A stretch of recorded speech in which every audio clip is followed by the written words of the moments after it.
In life's most challenging moments, when the weight of the world seems unbearable, it's easy to focus on the hope that God will bring us out of our difficulties. We long for the day when the trials are over, when the valley we've been trudging through finally opens up into sunlight.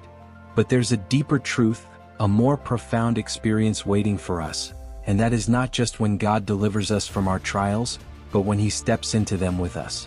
When you invite God into your difficulty, you'll feel His presence in a way that transforms everything. You'll feel Him breathing in your direction, empowering you, enabling you, favoring you. What's more powerful than God bringing you out is when God comes in and begins to change things from the inside out.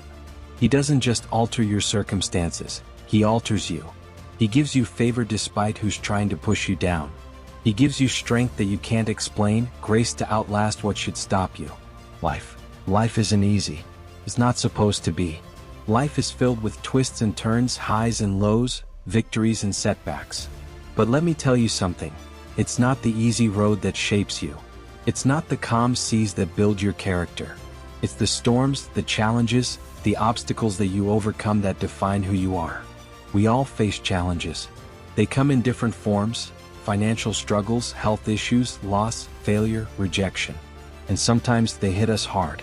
So hard that we want to throw in the towel, give up on our dreams and just settle. But I'm here to tell you that those challenges, they're not meant to break you. They're meant to make you.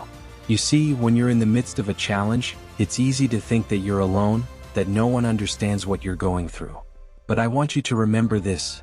Every single person you admire, every hero you look up to has faced challenges. They've been knocked down, but what made them great was their ability to get back up. Think about it.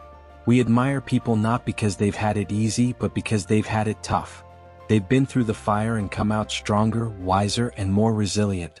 And you, my friend, have that same potential. You have that same power within you. The question is, will you embrace the struggle? Will you face the challenge head on, or will you run from it? Because the truth is, you can't run from your challenges forever. They'll find you. So why not stand up and face them now? I've learned that the moments that test you the most are the moments that teach you the most. Adversity isn't just an obstacle, it's a gift. It's an opportunity to grow, to become more than you ever thought possible. When life knocks you down, don't ask, "Why me?" Ask, "What's the lesson here? What can I learn from this? How can this make me better?" You see, the challenges you face today are the training grounds for your greatness tomorrow. They are preparing you for something bigger, something greater. But you have to be willing to do the work, to push through the pain, and to keep moving forward no matter what. Now, I'm not saying it's easy. No.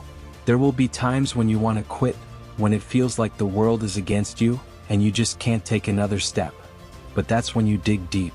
That's when you tap into that inner strength, that faith, that belief that no matter how tough things get, you're tougher. You see, faith isn't about everything going perfectly. Faith is about believing in the power within you, even when everything around you is falling apart. It's about trusting that there is a purpose in the pain, that there is a reason for the struggle, and that on the other side of this challenge is something beautiful, something worth fighting for. So, when you find yourself in those dark moments, when you're tired and worn out, when you're at the end of your rope, remember this: the only way out is through. You've got to keep moving forward. You've got to keep believing in yourself, in your dreams, in your purpose. Because if you can persevere, if you can push through, there's nothing you can't achieve. Don't be afraid of the challenges that come your way. Embrace them. They are shaping you, molding you into the person you are meant to be. They are teaching you resilience, strength, and courage. And when you come out on the other side, you will be stronger, wiser, and ready to take on anything that comes your way. So let me leave you with this. Life is going to test you. It's going to push you to your limits. But remember, the greatest stories, the greatest victories, come from the greatest struggles. Don't shy away from your challenges. Face them with courage, with faith, and with an unshakable belief in yourself.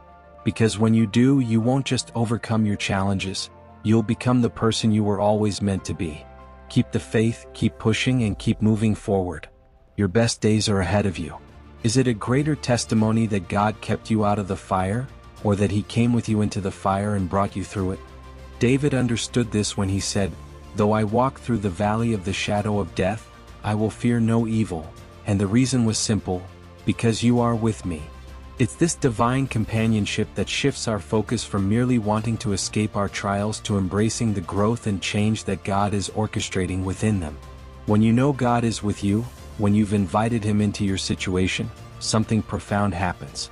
You'll have a smile in the middle of the difficulty, a song of praise in the prison like Paul and Silas. You won't be consumed by complaints about the trouble, nor worried about when it's going to work out. Instead, you'll be at peace in the midst of the storm. And why is that? Because God's presence changes the atmosphere of our lives, even when the external circumstances remain challenging. Sometimes, we become so fixated on asking God to bring us out of the fire, out of the difficulty, that we miss the powerful work He's doing within us while we're in it. God is not constrained by our timelines. His plans often require that we stay in the fire longer than we would like because He is refining us, making us stronger and preparing us for something greater. If God delivered us out of every challenge instantly, we would never develop the resilience, the faith, or the character that He desires for us. When you ask God to come in, you're not just asking for a change in your situation, you're asking for a change in yourself. You're saying, God, don't just change the circumstances, change me.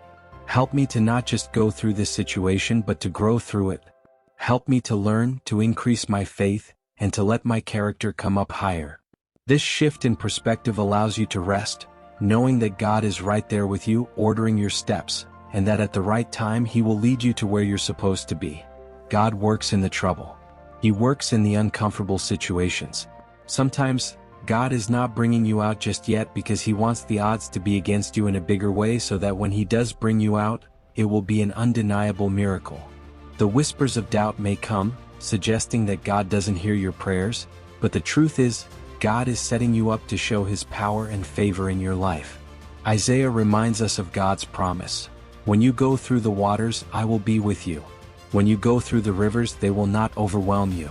When you walk through the fire, you will not be burned. Notice that God didn't say, I'll keep you out of every fire.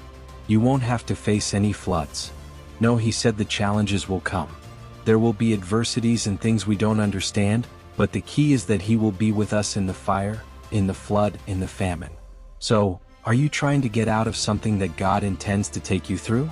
Are you fighting the process, feeling it's not fair, thinking you can't take it anymore? Everything changes when you start inviting God into the fire. He's already promised to be with you. Maybe He's just waiting for your invitation. Instead of just trying to get out of the valley, out of the trouble, out of the fire, if you'll start saying, God, come in. Let me feel your presence in the fire. Show me your greatness in this trouble. Then you'll experience a peace that surpasses understanding, a joy when you could be discouraged, a hope when you should be distraught. Because when God is in it with you, the fire loses its power to harm you, and instead, it becomes the very place where you see His glory revealed in your life. This message emphasizes that while we naturally seek deliverance from our troubles, the true victory lies in experiencing God's presence within them. By inviting God into our struggles, we not only find peace and strength but also witness the transformative power of His grace in the midst of adversity.